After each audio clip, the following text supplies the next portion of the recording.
Welcome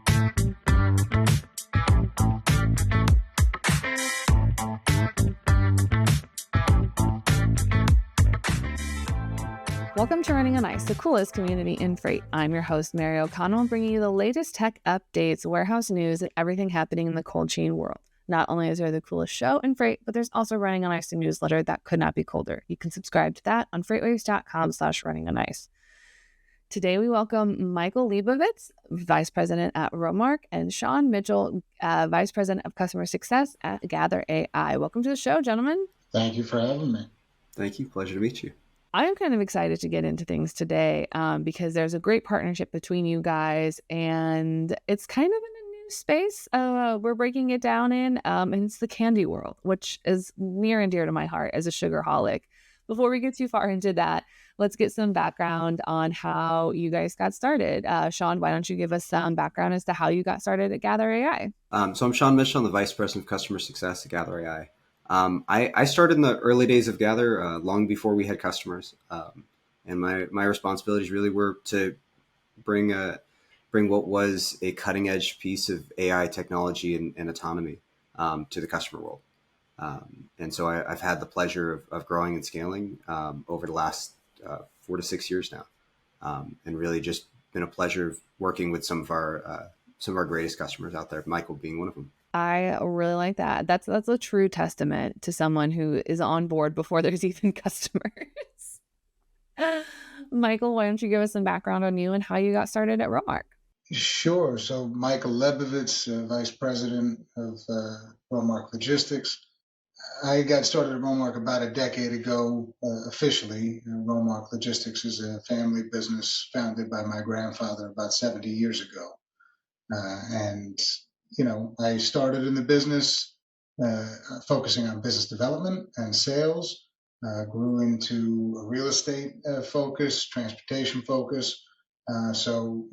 Really got started really learning the business ground up and being able to focus on all different segments of operations, sales, facilities to be able to look and evaluate solutions like Gather. And know that it was going to be a strategic fit for our business. I like it. You kind of have all the knowledge and expertise that it takes to find a good partner and make sure that it's a healthy partnership.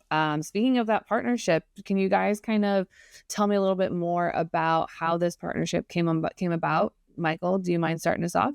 Yeah, sure. I tell this story actually quite often.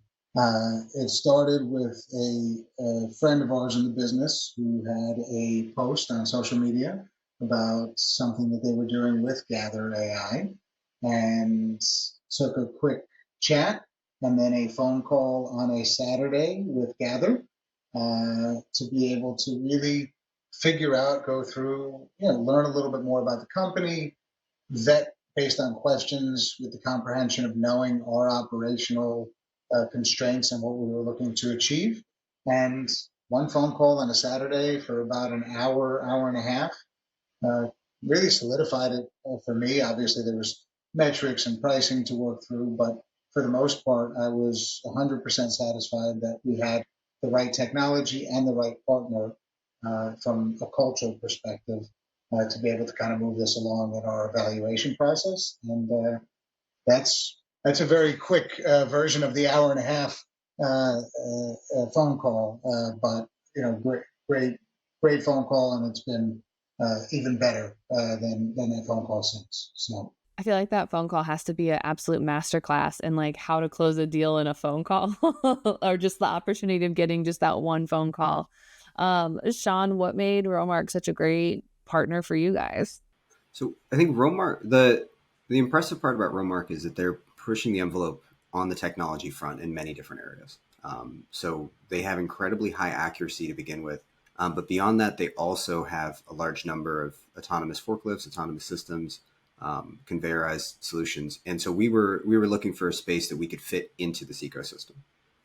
And so for us, just bringing the power of AI and computer vision to inventory control has been huge. And Romark has been an amazing customer and an amazing partner in that.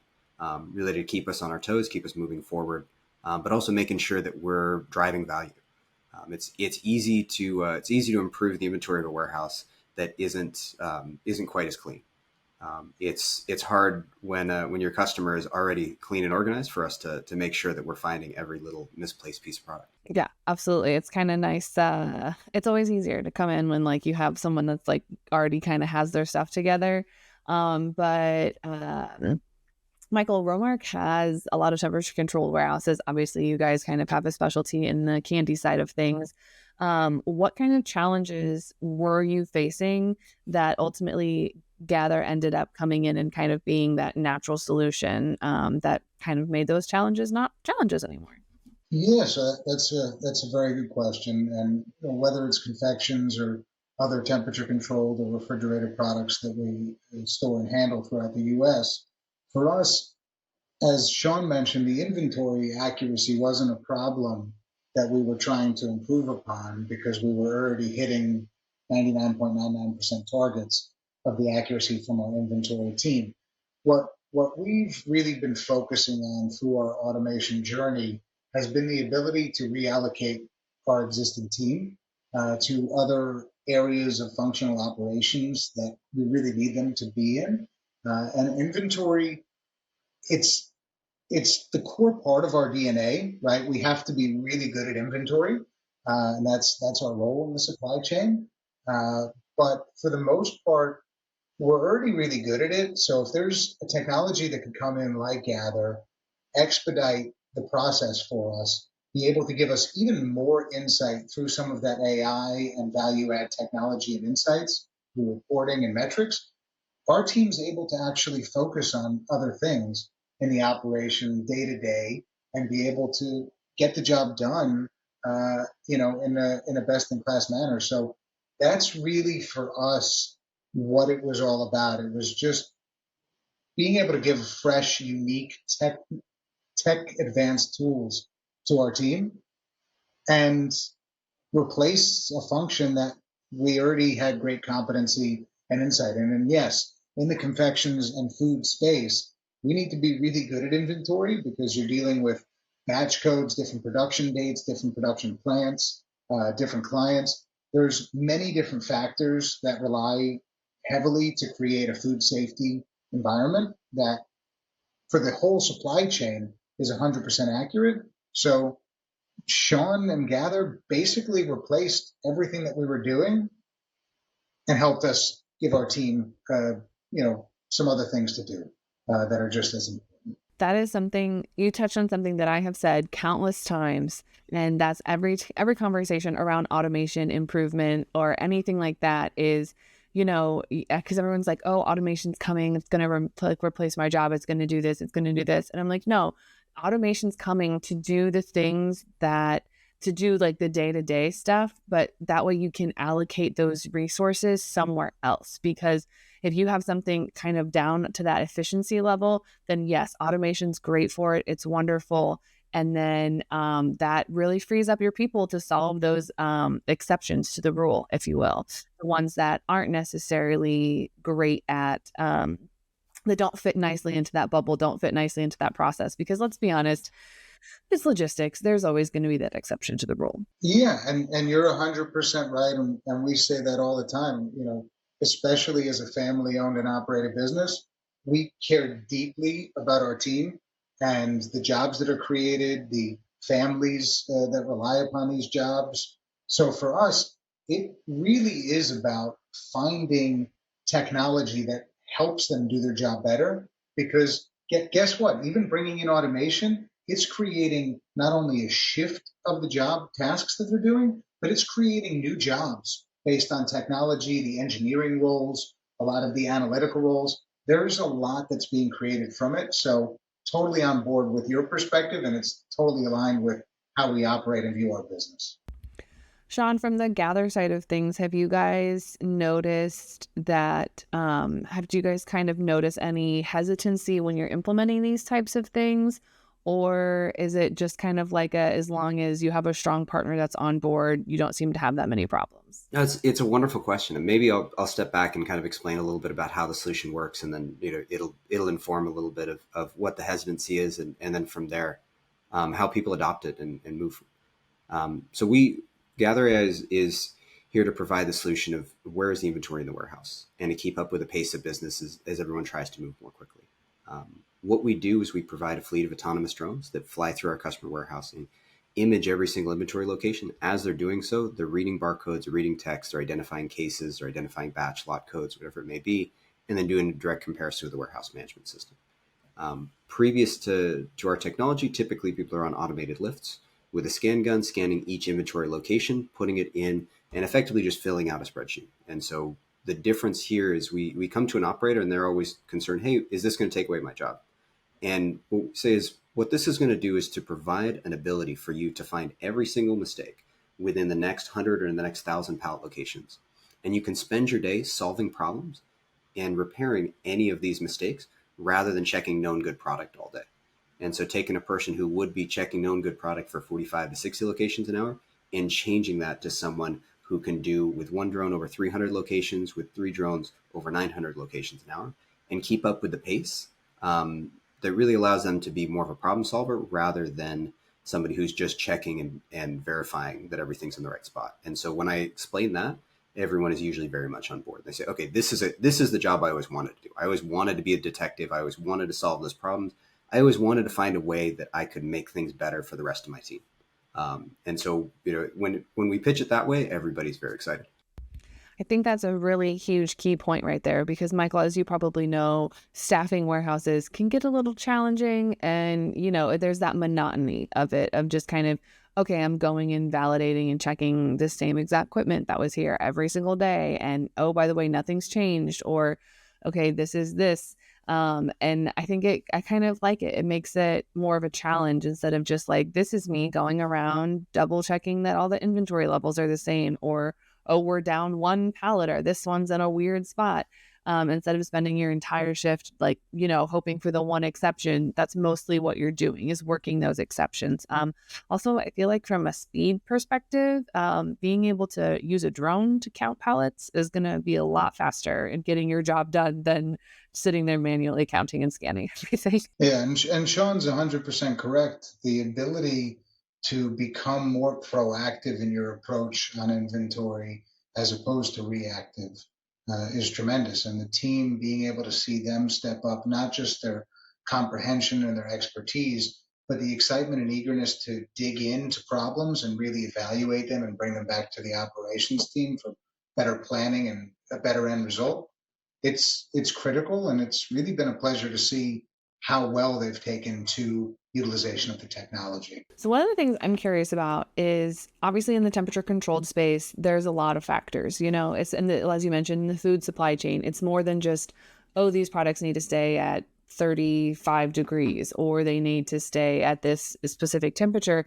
It's also that freshness, and ultimately you want to reduce spoilage because at the end of the day, if you're losing your product for waste because something happened in the supply chain improperly and it caused it to go bad, that's not ideal.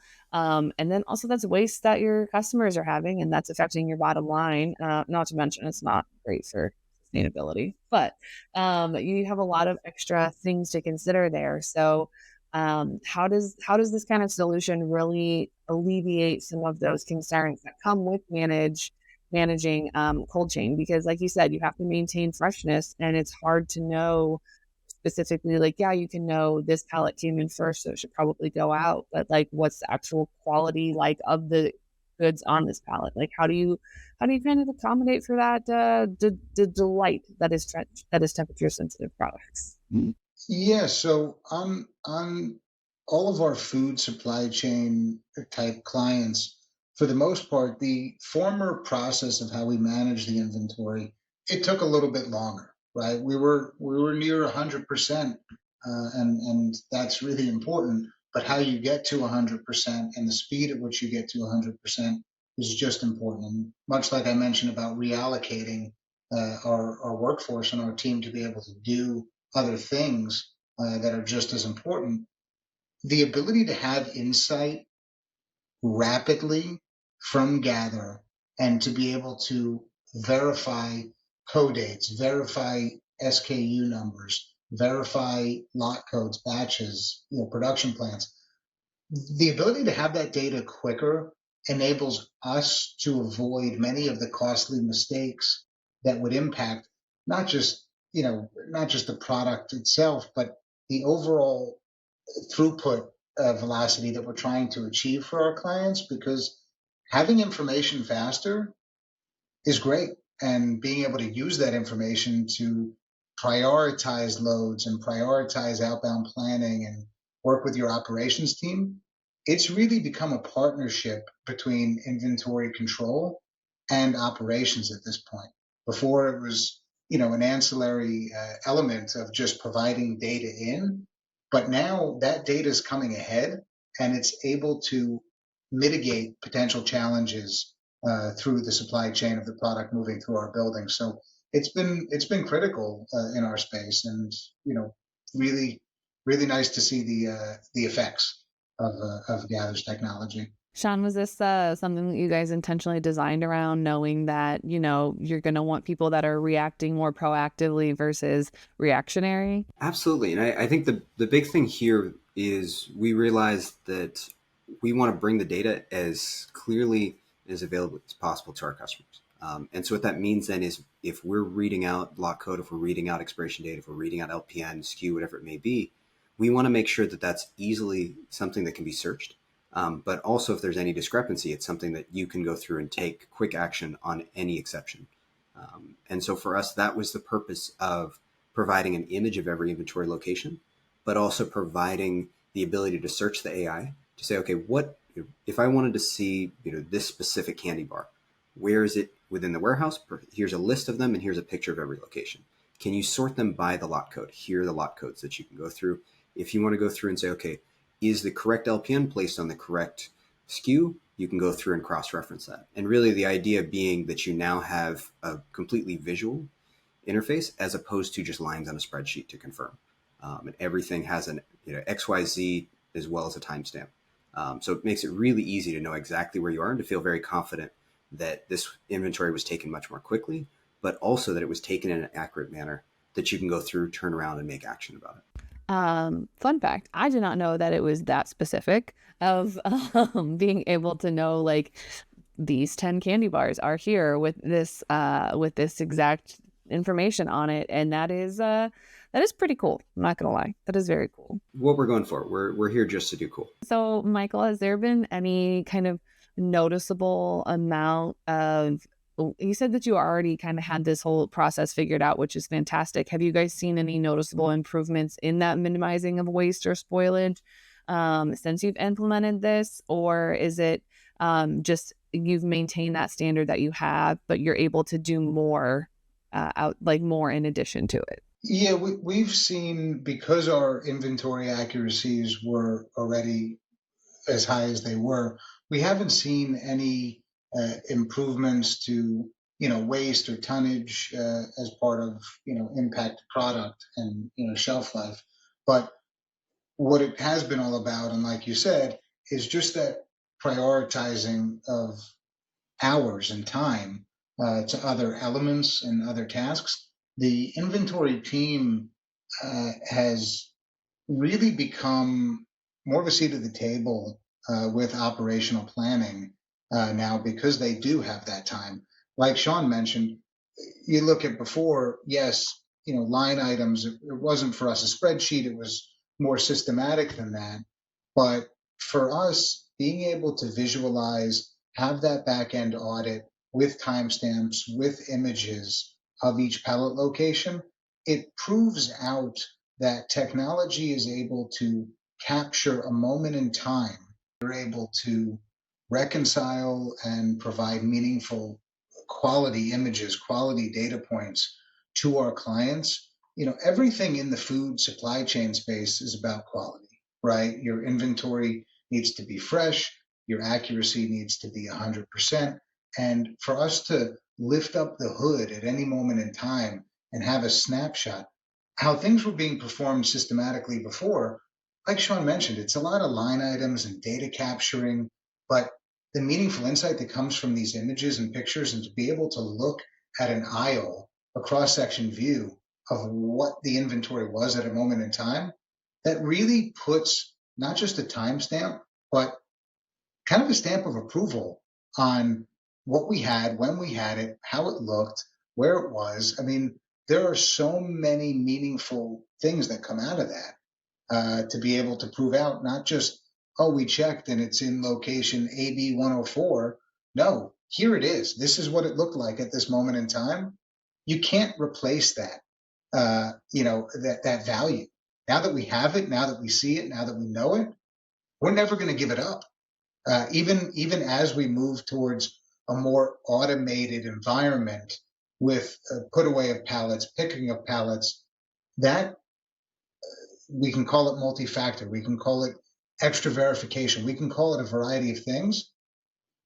It's extra eyes on our freight and on our clients' freight. You can't replace that value. I think that goes back to the old adage of a picture's worth 1,000 words. And it's more than just, yeah, I had someone on this day check it and hope that they knew what they were looking at, or hope that they didn't make a mistake or put it on the wrong part of the system. You can actually pull it up and say, no, this is it. And this is the quality that it was in, which I'm sure also from a liability standpoint has to be top tier. But we don't like to talk about liabilities because they don't happen and they're not fun. That does bring us to the end of the show. And gentlemen, there's a question that everybody that comes on the show has to answer. And you two are going to be no exceptions. Sean, I think I'm going to start with you. Is cereal considered a soup? It's a great question. I've been thinking about this quite a bit over the last day or so. I am a believer that cereal is not a soup because you purchase the cereal dry. To me, I can eat cereal dry or I can eat cereal with the milk. You can't eat a soup dry. Michael, what are your thoughts on cereal as soup? I too have been putting some thought into this question. And for me, I guess it really depends on is this cereal in a bowl or cereal in a box? Because for me, if I'm looking at a box, it's not a soup. But if it's in the bowl with milk and a spoon, that kind of looks like soup to me. So, I think it's a more fun soup when it's actually with milk, but you need the milk. You can't have cereal without the milk and still have it be a soup, or else it's like Sean's saying, it's just dry. Well, I'm the person that eats my cereal just like from a cup with no milk because I know I'm a monster. It's fine. But I like it. A whimsical soup is cereal with milk specifically. I like that. Gentlemen, if someone wants to reach out about your cereal as soup opinions, or if they kind of want to pick your guys' brains, where can they find you? Michael, we'll start with you. Where can they find you outside the show? Outside of the show, you can find us on our website, on social media, whether it's LinkedIn, X, Facebook, or visit us at romarklogistics.com. We're always here. Our tagline, personalized service always. We really mean it. Any hour of the day, anytime, we're here to help solve logistical and supply chain challenges for the industry. So that's where you can find us. And Sean, if someone wants to challenge your cereal as soup opinion, or if they have questions for you, where can they find you outside the show? So I would definitely start with www.gather.ai. That's our website. You can request a demo. You can send me a personal message about how you don't agree with my dry cereal views. And from there, we're also on LinkedIn. But definitely we encourage anyone who's curious, come see a demo, see what AI and computer vision can do for your warehousing. Awesome. Thank you guys so much for joining us today. Thank you. Thank you very much, Mary. Appreciate it. You can catch other episodes of Running on Ice right here on FreightWaves TV, YouTube, or anywhere else you get your podcasts like Apple Podcast and Spotify. Need more Running on Ice news? No sweat. Subscribe to the newsletter on freightwaves.com/runningonIce. See you on the internet.